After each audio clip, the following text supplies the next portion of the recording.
আসসালামু আলাইকুম।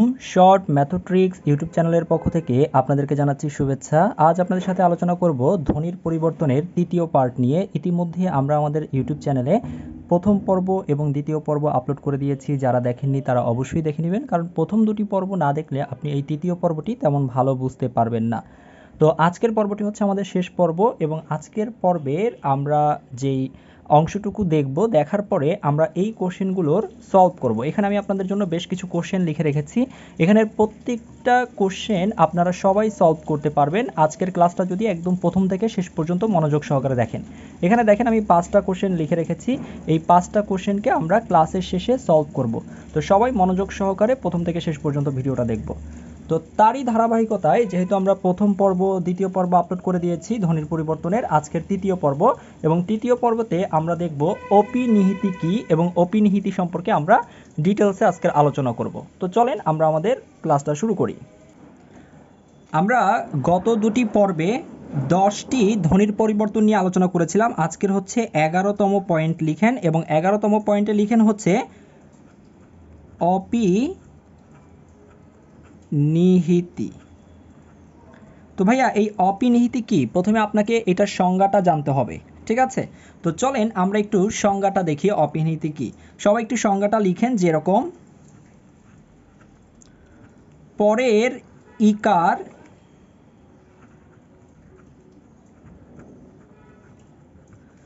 আগে উচ্চারিত হলে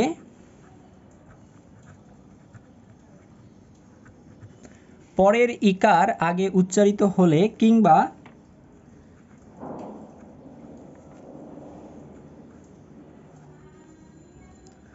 যুক্ত ব্যঞ্জন ধ্বনির আগে ইকার বা হ্রস্বকার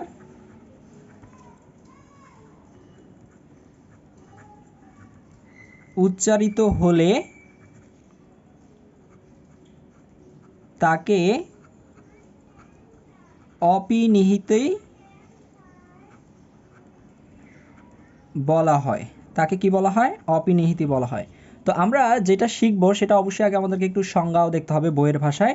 তো পরের ইকার আগে উচ্চারিত হলে কিংবা যুক্ত ব্যঞ্জন ধ্বনির আগে ইকার বা উকার উচ্চারিত হলে তাকে অপিনিহিতি বলা হয়। এখন এই সংজ্ঞাটা আসলে দেখে তেমন একটা ভালো কিছুই বোঝা যাচ্ছে না। আমি আপনাদেরকে সহজভাবে বোঝানোর ট্রাই করব, তাই সবাই একটু প্রথম থেকে শেষ পর্যন্ত খুব ভালো করে দেখবেন। আমি আপনাদেরকে অপিনিহিতিটা শেখাবো জাস্ট 2টা পয়েন্ট দিয়ে। কি কি? 1 নম্বর পয়েন্টটা সেটা সবাই একটু নোট করেন। 2টা পয়েন্ট, এর মধ্যে 1 নম্বর পয়েন্টটা কি? 1 নম্বর পয়েন্টটা লিখেন এরকম যে পরের ইকার বা হ্রস্বকার আগে উচ্চারিত হলে, আগে উচ্চারিত হলে। তো ভাইয়া এখানে 2টা পয়েন্ট কেন আপনি লিখেছেন? 2টা পয়েন্ট কেন লিখেছেন? 2টা পয়েন্ট লিখেছে এই কারণে, দেখেন এখানে কিংবা দিয়ে কিংবার আগে পর্যন্ত একটা অংশ, অর্থাৎ পরের ইকার আগে উচ্চারিত হলে এখানে কিন্তু কোনো যুক্ত বর্ণ থাকবে না। অর্থাৎ এই যে আমরা 1 নম্বর পয়েন্ট যেটা নিয়ে এখন আলোচনা করব সেখানে কোনো কি থাকবে না? যুক্ত বর্ণ থাকবে না। অর্থাৎ 2টা টাইপে আমরা শিখব। একটা হচ্ছে যুক্ত বর্ণ না থাকলে সেটা কিভাবে অপিনিহিতি হবে, আর একটা হচ্ছে 2 নম্বর মানে পয়েন্টে আমরা শিখব হচ্ছে যদি যুক্ত বর্ণ থাকে তাহলে কিভাবে সেটা অপিনিহিত হবে। তো খুব মনোযোগ সহকারে দেখবেন, একদম বেসিক ক্লিয়ার হয়ে যাবে। তো প্রথমটা আমরা যেটা দেখব সেটা হচ্ছে যুক্ত বর্ণ না থাকলে। আপনারা সাইডে একটু লিখে রাখতে পারেন যে যুক্ত বর্ণ না থাকলে, যুক্ত বর্ণ না থাকলে, ঠিক আছে? তাহলে যুক্ত বর্ণ না থাকলে কীরকম হবে একটু সবাই খেয়াল করেন। যেমন আমি যদি একটু আপনাদেরকে উদাহরণ দেই, সবাই একটু খেয়াল করবেন। আমি যদি বলি যে আজই, আজই আমি বাড়িতে যাব, অর্থাৎ আইজ, এই আজই থেকে যদি এরকম হয় যে আইজ, আজই থেকে আইজ।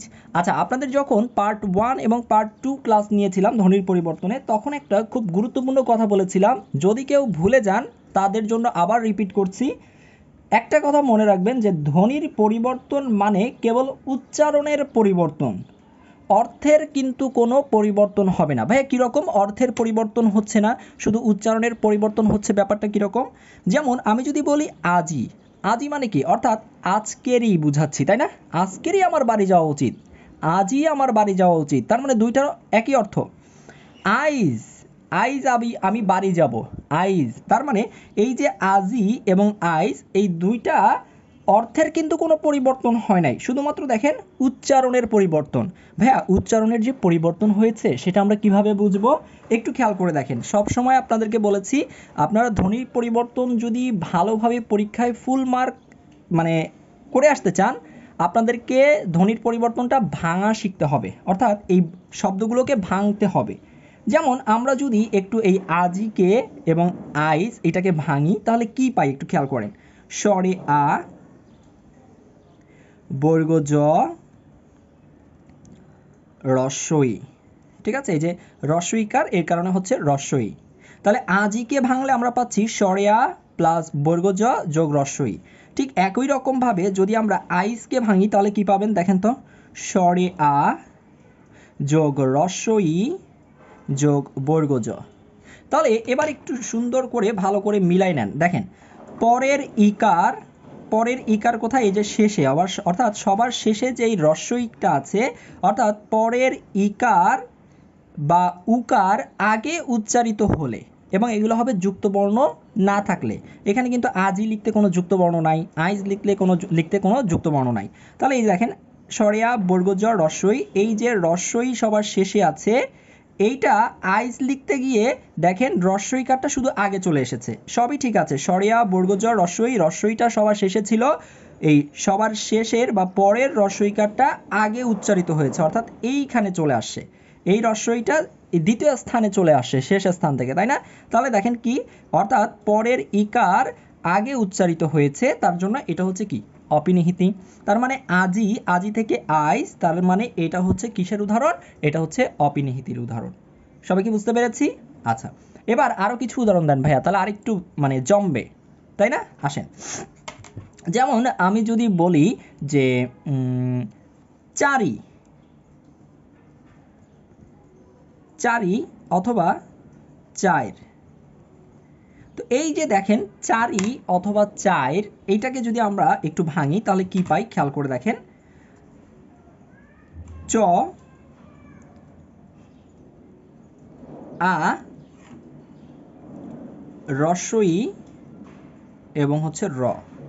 আর এর পরেরটাকে যদি আমরা ভাঙি, চ যোগ স্বরে আ, তাই না? চ যোগ স্বরে আ, সরি আমি একটু এখানে উল্টা লিখে ফেলেছি, চ যোগ স্বরে আ, আগে হবে র, আগে বর্ণটাকে লিখতে হয়, তারপরে রস্বইকারটাকে লিখতে হয়, রস্বইকারটা শেষে হবে, আমি আগে লিখে ফেলেছি। চ যোগ আ রস্বই, সরি র যোগ হচ্ছে রস্বই, এরপরে খেয়াল করে দেখেন চার লিখতে গেলে চ যোগ আ যোগ রস্বই যোগ হচ্ছে র। অর্থাৎ খেয়াল করে দেখেন এই যে চারি লিখতে গিয়ে শেষের রস্বই আছে, এই শেষের রস্বই এখানে কিন্তু চার লিখতে গিয়ে যখন আমরা বর্ণগুলোকে ভাঙছি তখন দেখতে পাচ্ছি রস্বইকারটা আগে উচ্চারিত হচ্ছে, অর্থাৎ চারিতে রস্বইকারটা শেষে কিন্তু চাইরে রস্বইকারটা আগে, তাই না? তার মানে এই যে পরের ইকার আগে উচ্চারিত হয়েছে, তার মানে এটা হচ্ছে কি অপিনিহিতি। আচ্ছা ভাইয়া একই রকমভাবে চাইলে আমরা, এগুলো তো ভাইয়া রস্বইকার দিয়ে দেখাচ্ছেন, একটা যদি রস্বইকার দিয়ে দেখাতেন আরেকটু ভালো হতো। যেমন ধরেন আমরা যদি বলি সাধু, আমরা যদি বলি সাধু, সাধু থেকে হয়ে গেল হচ্ছে সাউথ, সাধু থেকে সাউথ, ওকে? সাধু মানে আমরা হচ্ছে সাধক বুঝি, কি বুঝি? সাধক, ঠিক আছে? আর এই সাউথ দ্বারাও হচ্ছে সাধককে বোঝানো হচ্ছে, অর্থের কোনো পরিবর্তন হচ্ছে না। তাহলে দেখেন আমরা যদি এইটাকে একটু ভাঙি তাহলে কি পাই দেখেন, দন্ত স, স্বরে আ, ধ যোগ রস্বৌ, সাধু। আর আমরা সাউথকেও যদি ভাঙি তাহলে দেখেন সাউথটাকে যদি আমরা এই পাশে ভাঙি তাহলে দন্ত স যোগ স্বরে আ যোগ রস্ব উ যোগ হচ্ছে ধ। তাহলে দেখেন তো এই যে পরের রস্ব উ এটা আগে উচ্চারিত হয়েছে না, এই যে এখানে চলে আসছে, সবার লাস্টের রস্বটা এক ঘর আগে চলে আসছে, তাই না? তার মানে এই যে দেখেন পরের ইকার অথবা রস্যউকার, পরের ইকার অথবা রস্যউকার, এখানে শুধু ইকার লিখেছি না, পরের রস্যইকার অথবা রস্যউকার আগে উচ্চারিত হলে, ঠিক আছে। তাহলে এই যে রস্যউকার দিয়ে আমরা দেখলাম, ঠিক আছে। তাহলে রস্যউকার দিয়ে দেখলাম, এগুলো কিন্তু যুক্ত বর্ণের না, যুক্ত বর্ণ না। তার মানে সাধু, এই সাধুর রস্যউটা এখানে সাউদ লিখতে গিয়ে এর আগে উচ্চারিত হয়েছে। তার মানে সাধু থেকে সাউদ, এটা হচ্ছে কিসের উদাহরণ? অপিনিহিতির উদাহরণ। আশা করি সবাই বুঝতে পেরেছেন। তাহলে আমাদের 1 নাম্বার পয়েন্টটা কি সবাই ক্লিয়ার? একটু কমেন্ট করে বলবেন যে স্যার 1 নাম্বারটা বুঝতে পেরেছি। আমি আগেই বলেছি 2টা পয়েন্টে আমরা অপিনিহিতি শিখব। তবে প্রথম যে পয়েন্টটা সেটা কিন্তু খুবই সহজ ছিল, অর্থাৎ পরের রস্যইকার অথবা রস্যউকারটা আগে উচ্চারিত হবে এবং এটা হচ্ছে যুক্ত বর্ণ থাকবে না, এখানে কোনো যুক্ত বর্ণ থাকবে না। এবার যেটাতে সবচেয়ে বেশি স্টুডেন্টদের প্রবলেম হয় এটা নিয়ে আলোচনা করব। কয় নাম্বার পয়েন্ট? পয়েন্ট নাম্বার হচ্ছে 2। সবাই একটু ভালো করে খেয়াল করেন, 2 নাম্বার পয়েন্ট। তাহলে 2 নাম্বার পয়েন্টে কি? 2 নাম্বার পয়েন্টে লিখেন যে যুক্ত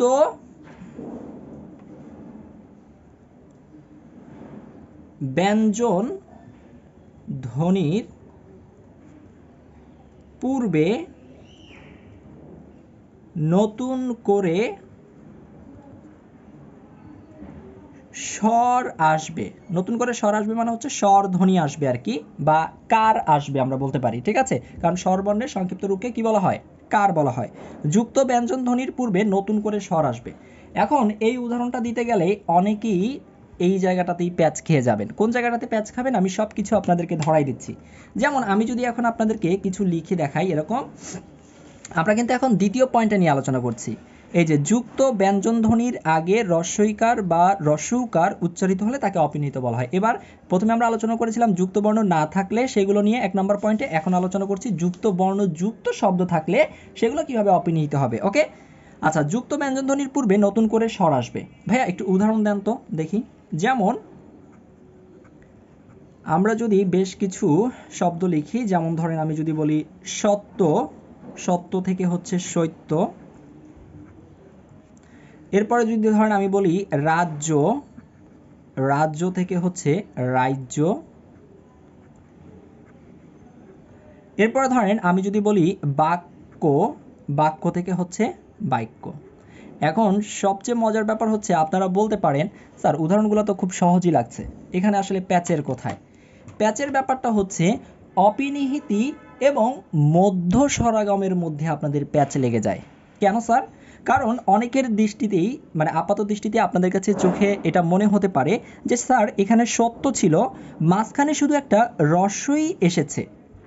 তাহলে দেখেন এই যে দন্তস্ব এবং তয় জফলা, এই যে সত্য এর মাঝখানে একটা রস্যই এসেছে, একটা নতুন স্বরের আগমন ঘটেছে, তার মানে তো নিশ্চয়ই স্যার এটা মধ্য স্বরাগম।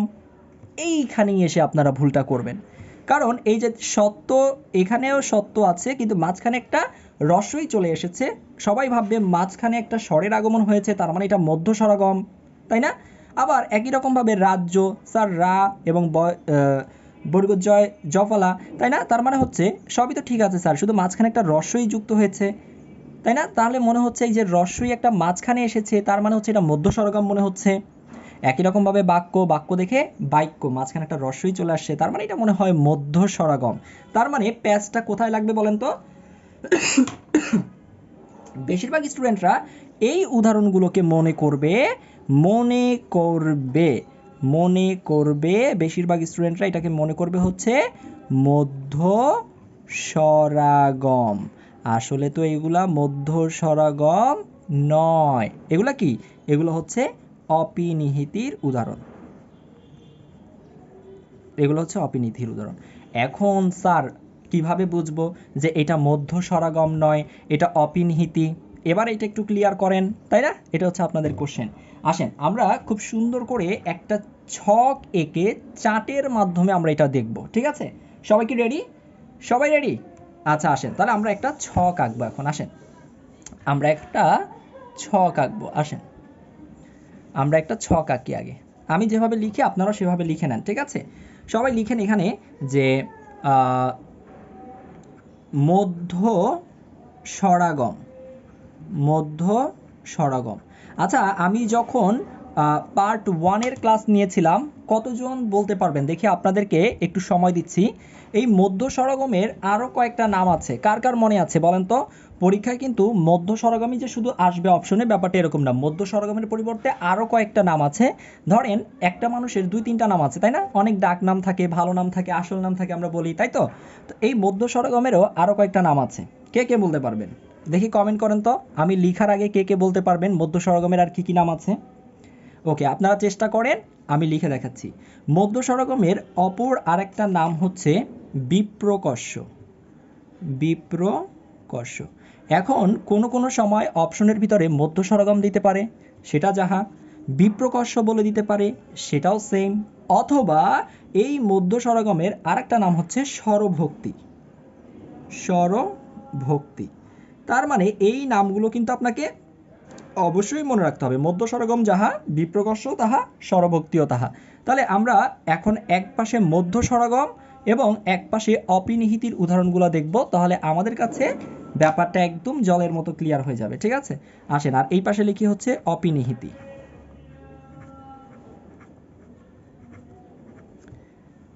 তাহলে আমাদের দুইটা পার্ট, একটা হচ্ছে এই অংশ আর একটা হচ্ছে এই পাশের অংশ। দুইটার মধ্যে পার্থক্য বুঝবো, কারণ পার্থক্য যদি আপনি না বুঝতে পারেন পরীক্ষার সময় আপনি গোলায় ফেলবেন। ঠিক আছে, কোনটা কি? আমি আপনাদেরকে খুব সহজ করে লিখে দিব, সবাই সেভাবে লিখে নেন। এই স্বরভক্তি অথবা মধ্য স্বরগম অথবা বিপ্রকর্ষর এখানে সবাই একটু লিখেন এরকম যে যুক্ত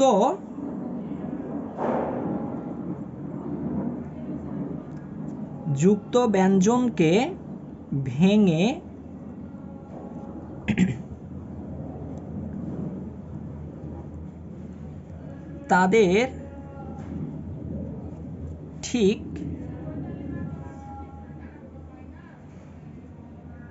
তাদের ঠিক মাঝখানে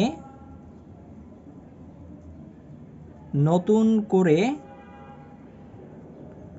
স্বর আসবে। কি লিখেছি? যুক্ত ব্যঞ্জনকে ভেঙে তাদের ঠিক মাঝখানে নতুন করে একটা কি আসবে? স্বর আসবে। ওকে। আর ঠিক একই রকমভাবে আপনি অপিনিহিতির এখানে লিখে রাখেন যে যুক্ত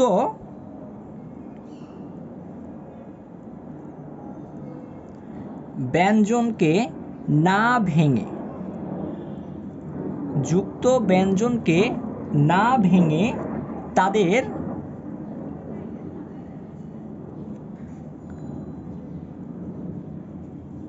ঠিক পূর্বে নতুন করে স্বর আসবে। নতুন করে স্বর আসবে। আমি আপনাদেরকে প্রত্যেকটা জিনিস উদাহরণ দিয়ে একদম ভেঙে চুরে তছনছ করে আপনাদেরকে বুঝাই দেব ইনশাল্লাহ। সবাই শুধু ভিডিওটা টানবেন না, একদম শুরু থেকে দেখতে থাকেন। আচ্ছা, তাহলে মধ্য স্বরগম আর এই হচ্ছে অপিনিহিতি। আমরা দুইটা জিনিস কি লিখে নিলাম, যুক্ত ব্যঞ্জন, এখানেও যুক্ত ব্যঞ্জন থাকবে, কারণ আমরা এখন টাইপ 2-তে আছি। অপিনিহিতির যুক্ত ব্যঞ্জন নিয়ে আমরা একটু কাজ করছি, তাই না? তাহলে যুক্ত ব্যঞ্জনকে এই অংশে হচ্ছে ভেঙে আর এখানে হচ্ছে না ভেঙে। পার্থক্যটা ভালো করে বুঝিয়েন। তাদের ঠিক মাঝখানে নতুন স্বর আসবে, তাদের ঠিক পূর্বে নতুন স্বর আসবে। মাঝখানে এবং এটা হচ্ছে পূর্বে।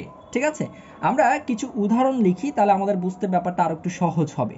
ওকে, আচ্ছা, সবাই একটা উদাহরণ লিখেন। যেমন ধরেন আমরা যদি লিখি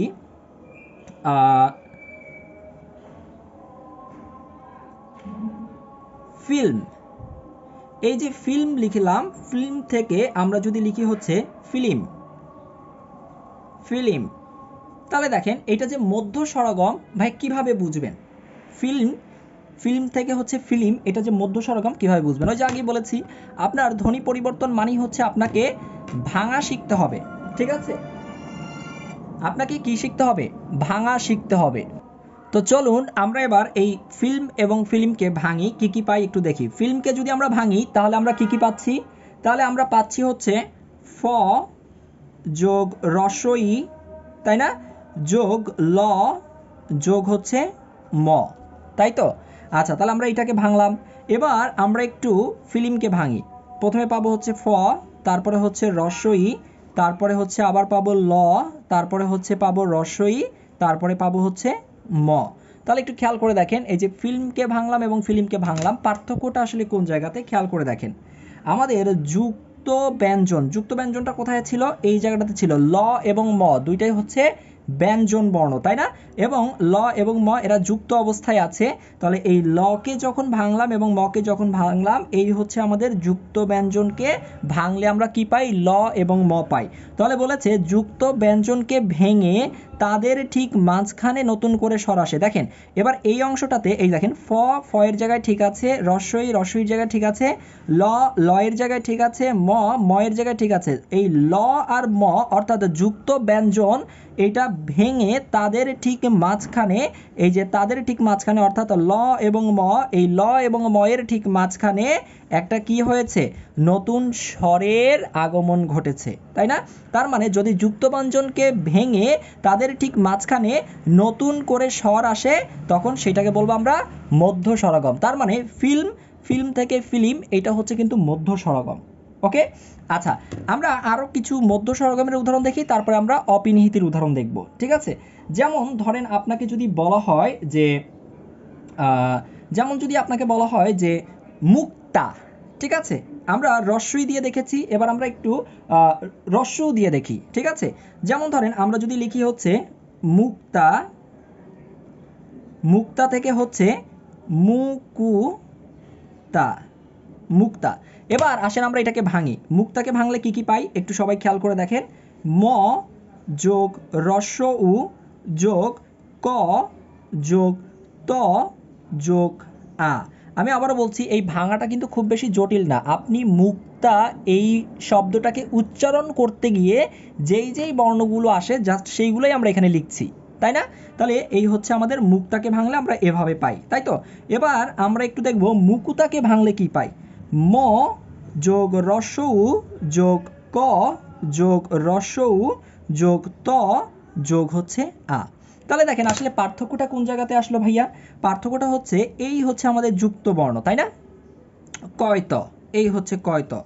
তাহলে দেখেন ম এর জায়গায় ঠিক আছে, রস্য রস্যর জায়গায় ঠিক আছে, এই যে ক এর জায়গায় ঠিক আছে, ত এর জায়গায় ঠিক আছে, সরিয়া সরিয়ার জায়গায় ঠিক আছে। তার মানে এই যে যুক্ত বর্ণ ছিল হচ্ছে ক আর ত যুক্ত হয়ে মুক্তা, তাই না? এই যে ক আর ত, তাই না? তাহলে এই ক আর ত এইটার মাঝখানে এই যে যুক্ত ব্যঞ্জনকে ভেঙে তাদের ঠিক মাঝখানে নতুন স্বরের আগমন, তার মানে এই নতুন স্বরটার আগমন হচ্ছে রস্য উ, তার মানে এই নতুন স্বরের আগমন ঘটেছে, তার জন্য এটা হচ্ছে কি মধ্য স্বরাগম। এরকম আমি আর একটা উদাহরণ দিব, তাহলে আপনাদের একদম জলের মতো ব্যাপারটা ক্লিয়ার হয়ে যাবে। ক্লিয়ার? আচ্ছা তাহলে আসেন, যেমন আমরা যদি বলি যে যেমন ধরেন আমরা যদি বলি প্রীতি, আমরা যদি বলি প্রীতি, প্রীতি প্রীতি এটাকে যদি আমরা ভাঙি হচ্ছে পিরিতি, তাহলে আমরা এখানে কি কি পাবো ভাইয়া একটু দেখেন তো। প যোগ র যোগ দীর্ঘই যোগ ত যোগ রস্বই, তাই না? ঠিক একই রকমভাবে এই পিরিতিকে ভাঙেন প যোগ রস্বই যোগ র যোগ দীর্ঘই যোগ ত যোগ রস্বই। তাহলে এই জায়গাটাতে আসলে কাহিনীটা কি হলো একটু খেয়াল করে দেখেন তো। আমাদের এই যে প্রীতি এইটা হচ্ছে আমাদের যুক্ত বর্ণ, তাই না? তাহলে এই যে প এবং র এইটা হচ্ছে আমাদের যুক্ত বর্ণ, তার মাঝখানে দেখেন একটা নতুন স্বরের আগমন হয়েছে, এই যে প এবং র এর মাঝখানে একটা রস্বই যুক্ত হয়েছে, তার মানে এই যে একটা নতুন স্বরের আগমন ঘটেছে, বাকি সব কিন্তু সেম আছে, বাকি সব কিন্তু সেম আছে। তার মানে হচ্ছে এই যে যুক্ত বর্ণটাকে ভেঙে তাদের ঠিক মাঝখানে একটা নতুন স্বরের আগমন হয়েছে, তাই এটা হচ্ছে মধ্য স্বরাগম। ওকে ভাইয়া, আলহামদুলিল্লাহ মধ্য স্বরাগম এখন ক্লিয়ার। তাহলে একটু অপিনিহিতিটা দেখান তো ভাইয়া, অপিনিহিতিটা আসলে কি? তাহলে চলেন একটু অপিনিহিতিটা আমরা দেখি। ওকে, যেমন অপিনিহিতির জন্য যদি আমরা একটা উদাহরণ লিখি, ধরেন আমরা যদি লিখলাম হচ্ছে বাক্য, সবাই ভালো করে খেয়াল করেন, বাক্য, বাক্য থেকে এটা হয়ে গেল বাক্য। আপাত দৃষ্টিতে আপনাদের কাছে মনে হতে পারে এই বয় আকার এবং কয় জফলার মাঝখানে একটা রস্বই যুক্ত হয়েছে, অর্থাৎ এবং সেটা মধ্যখানে আছে, হতে পারে এটা মধ্য স্বরাগম। আসলে ব্যাপারটা সেরকম না। সবসময় অনুমান করেই আপনারা উত্তর দিতে পারবেন না, সবসময় আপনাদের সঠিক হবে তখনই যখন আপনারা এগুলো ভেঙে ভেঙে উচ্চারণ করবেন। যেমন বাক্যকে যদি আমরা ভাঙি একটু খেয়াল করে দেখেন আমরা কি কি পাই। ব যোগ স্বরে আ যোগ ক যোগ ক যোগ অ, তাই না? ঠিক একই রকমভাবে যদি আমরা এখন এই বাক্যকে ভাঙি তাহলে কি পাই দেখেন। ব যোগ স্বরে আ যোগ রস্বই যোগ ক যোগ ক যোগ অ। ঠিক আছে, তাহলে আমরা কি পেলাম একটু খেয়াল করে দেখেন। আসলে পার্থক্যটা কোন জায়গাতে? পার্থক্যটা হচ্ছে যুক্ত ব্যঞ্জনকে, যুক্ত ব্যঞ্জন কোথায় আছে? কয় জফলা, তার মানে এই যে ক যোগ ক। তাহলে যুক্ত ব্যঞ্জনকে না ভেঙে, যুক্ত ব্যঞ্জনটা না ভেঙে, ভাইয়া ভাঙে নাই, তাহলে কোথায় ভাঙলো না? ভাঙি নাই তো। এই যে কয় জফলা, এখানেও কয় জফলাই আছে, তাই না? এই যে এখানেও ক আছে, এখানেও ক আছে, দুইটাকে একসাথেই রেখেছি, পাশাপাশি রেখেছি। তাহলে বলেছে যুক্ত ব্যঞ্জনকে না ভেঙে তাদের ঠিক পূর্বে নতুন করে একটা স্বর আসবে। যেমন দেখেন বয়ের জায়গাতে আছে, স্বরিয়া স্বরের জায়গাতে আছে। এই যুক্ত ব্যঞ্জনকে না ভেঙে ক ক একসাথেই রেখে, ক ক একসাথে রেখে এর আগে একটা নতুন স্বরের আগমন ঘটেছে, আর সেটা হচ্ছে রস্বই, এবং সবার শেষে স্বরিয় স্বরিয়া ঠিকই আছে।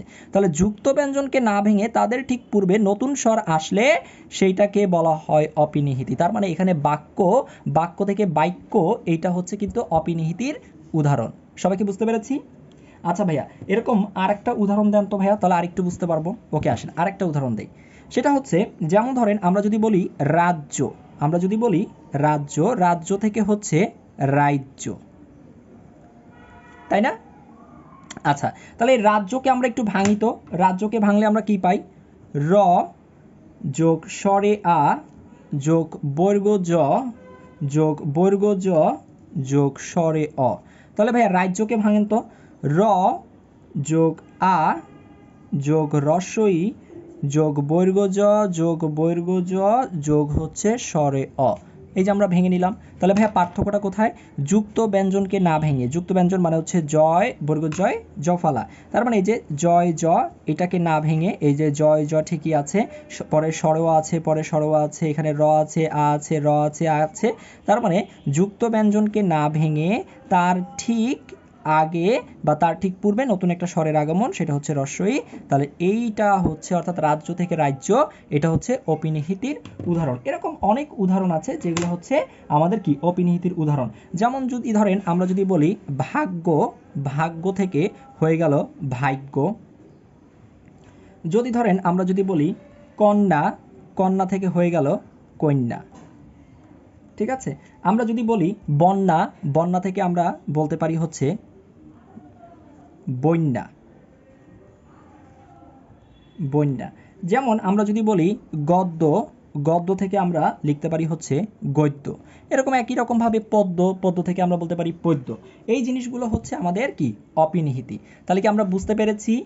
আমরা কি তাহলে অপিনিহিতি এবং হচ্ছে মধ্য স্বরগমটা চিনতে পারবো এখন? এখন আসেন আপনাদেরকে একদম সহজ বাক্যে আপনাদেরকে শর্টকাটটা শিখাই দেই, ঠিক আছে? এর জন্য সবাই একটু লিখেন। অর্থাৎ এগুলো তো পরীক্ষার সময় ভাঙতে অনেকের কাছে অনেক সময় লেগে যেতে পারে, তাই না? স্যার দেখা মাত্রই কীভাবে উত্তর করে দিতে পারবো, সেটার জন্য একটু লিখেন শর্টকাট লিখে যে যুক্ত ব্যঞ্জনটি, যুক্ত ব্যঞ্জনটি একই রকম নেই, যুক্ত ব্যঞ্জনটি একই রকম নেই, ঠিক আছে? আর এখানের শর্টকাটে লিখে রাখেন যুক্ত ব্যঞ্জনটি একই রকম আছে। তো ভাইয়া বুঝতে পারলাম না ব্যাপারটা, যদি আরেকটু ক্লিয়ার করেন। যুক্ত বর্ণটি একই রকম নেই, যুক্ত বর্ণটি একই রকমের আছে, মানে দেখেন যুক্ত বর্ণটি একই রকমের নেই, অর্থাৎ যেমন আমরা যে ফিল্ম লিখেছিলাম, এই যে যুক্ত বর্ণটা এখানে ছিল কি ফিল্ম, লয়ের সাথে ম, কিন্তু এইটা এখানে এসে কিন্তু একই রকম লয়ের সাথে ম যুক্ত আকারে নেই, এটা হয়ে গেছে ফিলিম, তাই না?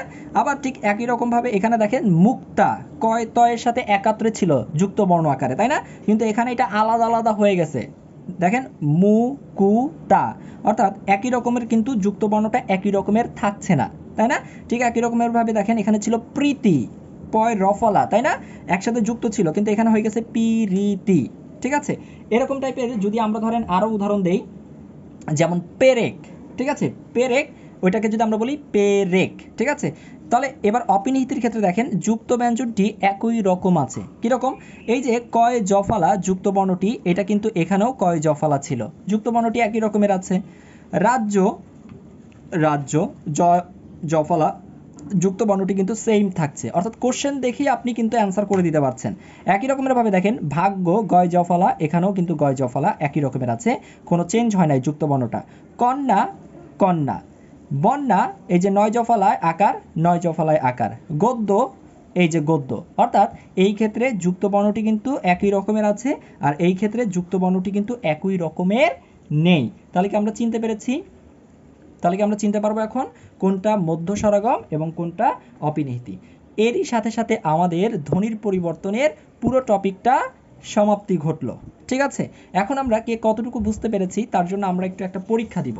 ঠিক আছে, আসেন দেখি আমরা একটু পারি কিনা, আমরা একটু চেষ্টা করে দেখি। সবাই একটু মনোযোগ দিয়ে খেয়াল করবেন, এখানে 1 নম্বর কোশ্চেনে কি লেখা আছে, পরের ইকার আগে উচ্চারিত হলে কিংবা যুক্ত ব্যঞ্জন ধ্বনির আগে হ্রস্ব ইকার বা হ্রস্ব উকার উচ্চারিত হলে তাকে কি বলা হয়?